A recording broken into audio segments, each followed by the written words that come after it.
Well, hi, friends. Do you have a few minutes to spend with me in the Bible? I hope so. Our time today is in the short Old Testament book of Micah. Micah. This is a book that some folks might know his famous neighbor. What I mean by is where he lives in the Bible. Lots of folks have heard the amazing story about a man that gets swallowed by a big whale or a fish, and he was disobedient, so God had to punish him and get his attention and get him to do what he was supposed to be doing. Well, that guy's name was Jonah, and Jonah has a next door neighbor lives right to the right side of him, and his name is Micah. So that's where we're going to be. And this book, it's a classic example of Hebrew poetry. There are three parts, and each part of the poem begins with attention or listen, and it's really getting your attention. And each part closes with a promise from God. It's a neat place to explore, and that's just what I want to do. I want to take a few minutes doing this. Background of God called Micah to call out poor behavior among his people. See, there were plenty of folks strutting around and professing what they believed and everything. They had just given up any attempt to practice what they said they believed in or what they stood for. They looked religious, but in fact it was a facade.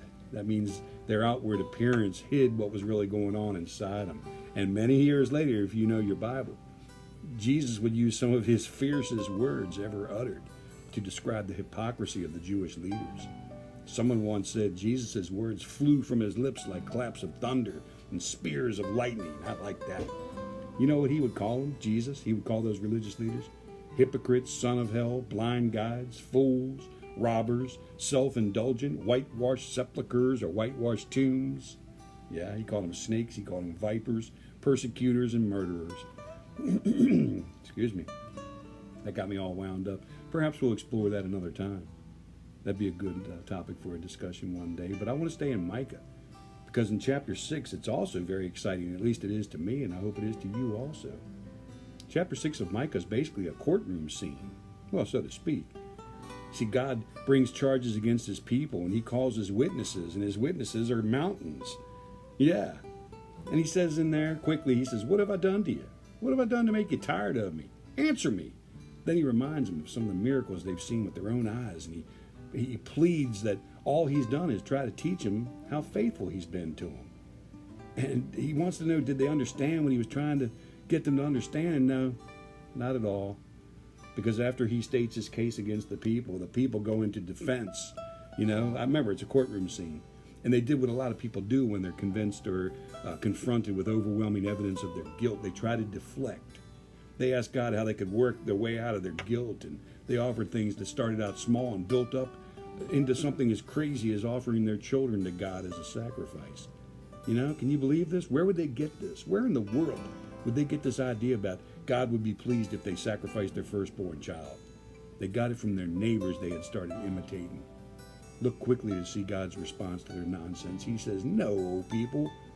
The Lord has told you what's good. And this is what he requires of you, and it applies to us today. To do what's right, to love mercy, and to walk humbly with your God." Loved ones, people throughout the years have tried many ways to please God. But God has made his requirements for what makes him pleased perfectly clear. Do what is right. That's acting justly. Love mercy, which means love faithfulness. And walk humbly with him, and that means to allow him to lead. As you go through the day, ask yourself, how are you acting? How are you loving? How are you walking? Are you fair as you deal with folks? Do you show tolerance and mercy to people or your co-workers when things don't go right? Yeah. Do you keep your ego in check with your thoughts and your actions? Basically, I'm asking you to look at the way you're living and look at the way I'm living. Does it reflect a deep and growing relationship with Jesus?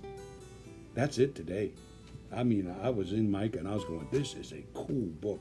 So I'm going to spend the afternoon reading this when I get home from work. I just took my lunch break early and I wanted to talk to you. So until next time, love always. See you later. Bye.